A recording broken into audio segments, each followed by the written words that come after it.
রংপুর নামে একটি গ্রাম ছিল, যেখানে সাফিল নামে একজন যুবক থাকত। সাফিল আচার খুব পছন্দ করত। সাফিল আর গ্রামের অনেকের আচার খাওয়ার জন্য অন্য গ্রামে যেতে হতো। মা, আমাকে কিছু টাকা দিবে? আমি আচার খেতে যাব। না, একদম টাকা পাবি না। 10 টাকা আচারের জন্য 100 টাকা খরচ করে আচার খেতে যাস। যখনই সাফিল তার মায়ের সাথে কথা বলছিল, তখন সাফিলের বাবা সেখানে চলে আসে।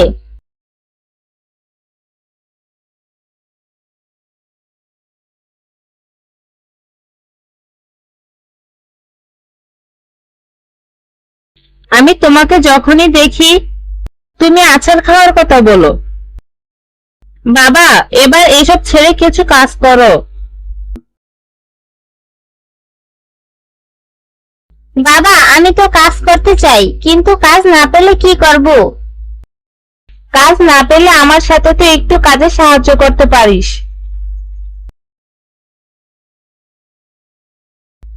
ঠিক আছে বাবা, এখন টাকা দাও, আচার খেয়ে এসে কাজ করব। এই নে 100 টাকা। ঠিক আছে বাবা, এখন আমি যাই। আমার বন্ধুরা আবার আমার জন্য অপেক্ষা করছে। ঠিক আছে বাবা, সাবধানে যাও।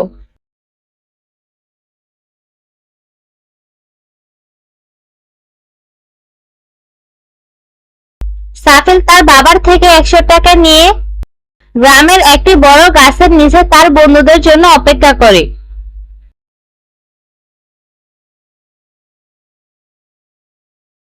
কিরে, তোর জন্য কতক্ষণ ধরে অপেক্ষা করছি। বাবার কাছে টাকা চাইলে কি এমনি দিয়ে দেয়? এবার মনে হয় আমাদের কিছু একটা করতে হবে।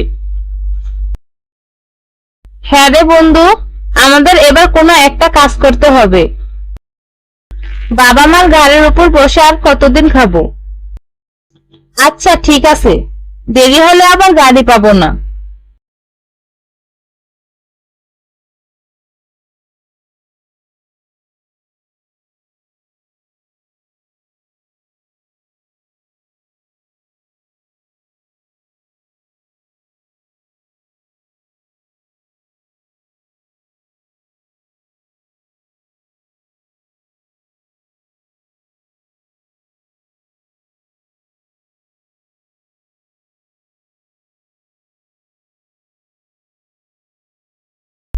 অন্যদিকে লোভী জমিদার তার কারিগরকে ডেকে এনে আলোচনা করলো।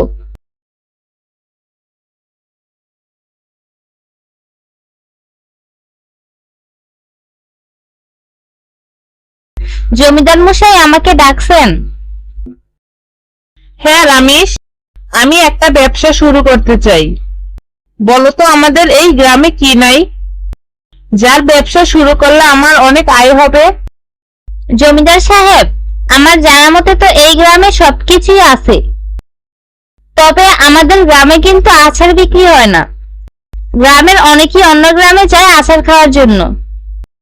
তাহলে আমি একটা আচারের দোকান দিই, অনেক টাকা আয় হবে। তাহলে আচারের দোকান কাল থেকে শুরু কর। আচারের দাম 50 টাকা। কিন্তু জমিদার সাহেব, অন্য গ্রামে তো আচারের দাম 10 টাকা। অন্য গ্রামে 10 টাকা, কিন্তু আমাদের গ্রামে হবে 50 টাকা। তাহলে কি কেউ আচার কিনবে? আরে যখন অন্য গ্রামে আচার খেতে যায়, তখন তাদের প্রায় 100 টাকা লেগে যায়। আমার দোকান থেকে যদি 50 টাকা দিয়ে খায়, তাহলে তো তাদেরই লাভ।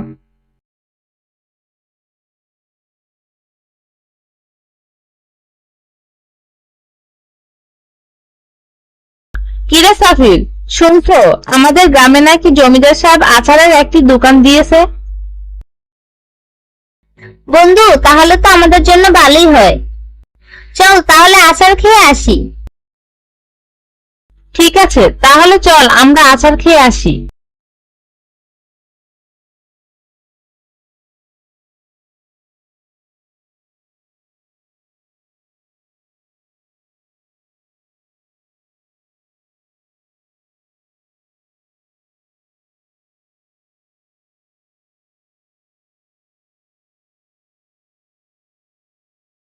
কাকু, আমাদের 2 প্যাকেট আচার দেন। এই নাও আচার।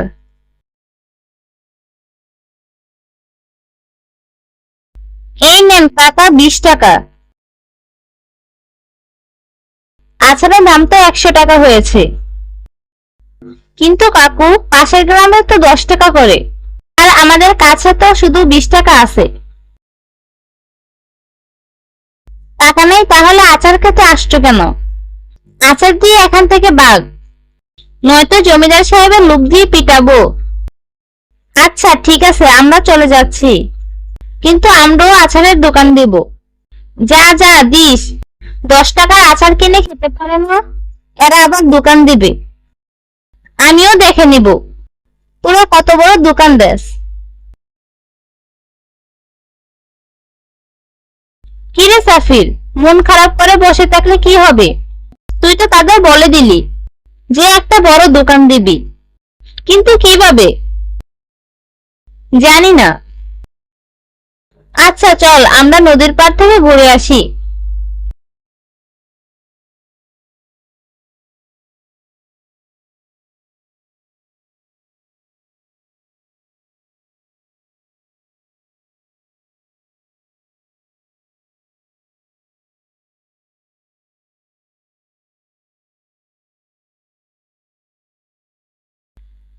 সাফিল আর রাফিল নদীর পাড়ে গিয়ে দেখতে পায় একজন লোক নদীর পাড়ে অসুস্থ হয়ে পড়ে আছে।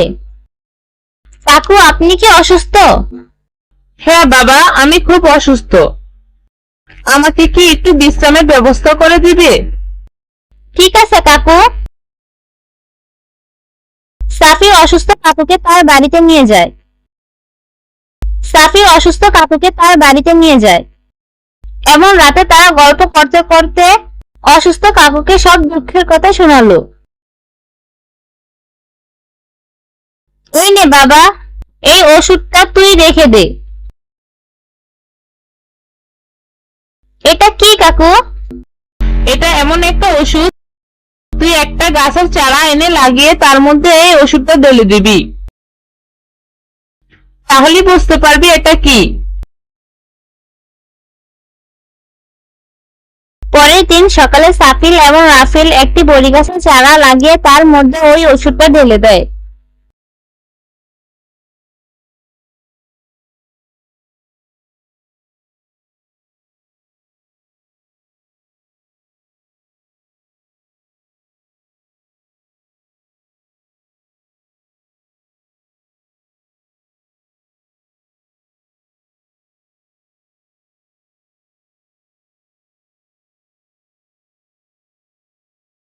পরের দিন যখন সাফিল গাছের কাছে যায়, তখন সে বড়ি গাছ দেখে অবাক হয়ে যায়, কারণ গাছটা অনেক বড় হয়ে গেছে এবং গাছে অনেক বড়ি ধরে আছে।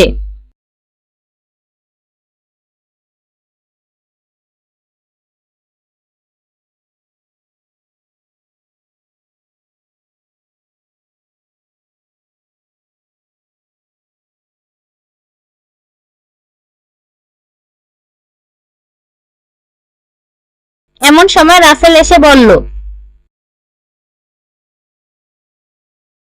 কি রে দোস্ত, আজ ফুটবল খেলতে যাবি না? আরে দোস্ত দেখ, কাল যে বড়ি গাছটা এনে লাগাইছি, আজ কি বড় হয়ে গেছে। কি কর দোস্ত, একদিনে কিভাবে এত বড় হতে পারে? আরে কাল ওই অসুস্থ কাকু যে ওষুধটা দিল না, আমার মনে হয় সেটার জন্যই এমন হয়েছে। চল এখন আমরা এগুলো বিক্রি করে একটা দোকান দিই, তারপর যেগুলো বড়ি থাকবে সেগুলো দিয়ে আচার বানাবো, তারপর গ্রামে বিক্রি করব।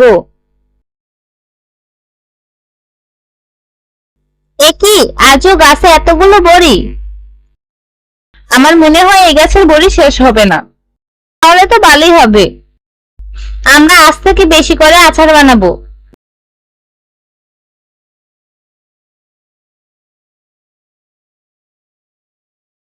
এভাবেই তারা তাদের দোকান ধীরে ধীরে বড় করে। আস্তে আস্তে জমিদার সাহেবের আচারের দোকান বন্ধ হয়ে যায়।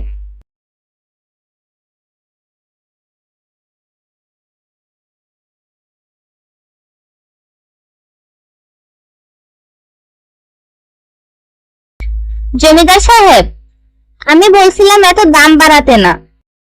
এখন তো আপনার দোকান বন্ধ হয়ে গেল। আজ 4 দিন ধরে কেউ আপনার আচার কিনছে না।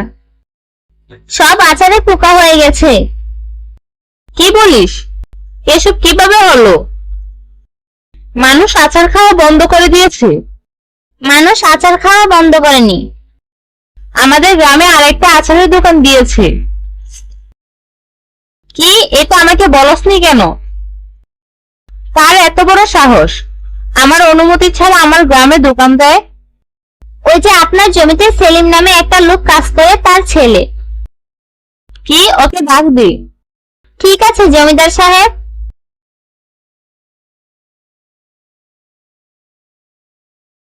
জমিদার সাহেব আমাকে ডাকছেন?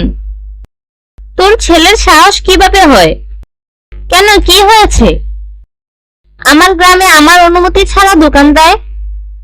আজ থেকে ওই দোকান বন্ধ করে দিবে। না জমিদার সাহেব, আমি আমার ছেলেকে দোকান বন্ধ করার জন্য বলতে পারবো না। তুই আমার বাড়িতে আর কাজ করতে আসবি না।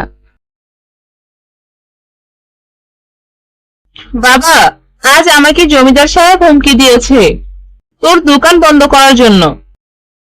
না বাবা, আমি আমার দোকান বন্ধ করব না। এখন কি করব বাবা? আমাকে যে আজ জমিদার বাড়িতে কাজ করতে যেতে না বলছে। ঠিক আছে বাবা, তোমার আর কাজ করা লাগবে না। আজ থেকে আমি এই সংসার চালাবো। এখন অনেক রাত হয়েছে, ঘুমিয়ে যাও।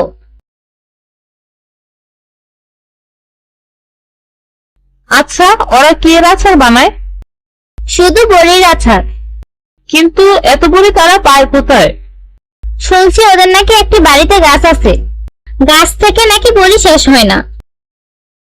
আজ রাতের মধ্যে আমি ওদের গাছের সব বড়ি আমার বাড়িতে চাই।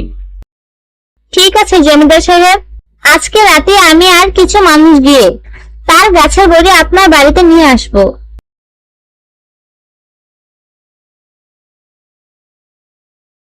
রাতে যখন তারা বড়ি চুরি করতে যায় এবং গ্রামের মানুষরা তাদের বেঁধে রাখে এবং জিজ্ঞাসা করলো, তোদের এখানে কে পাঠাইছে? আমাদেরকে জমিদার সাহেব পাঠাইছে।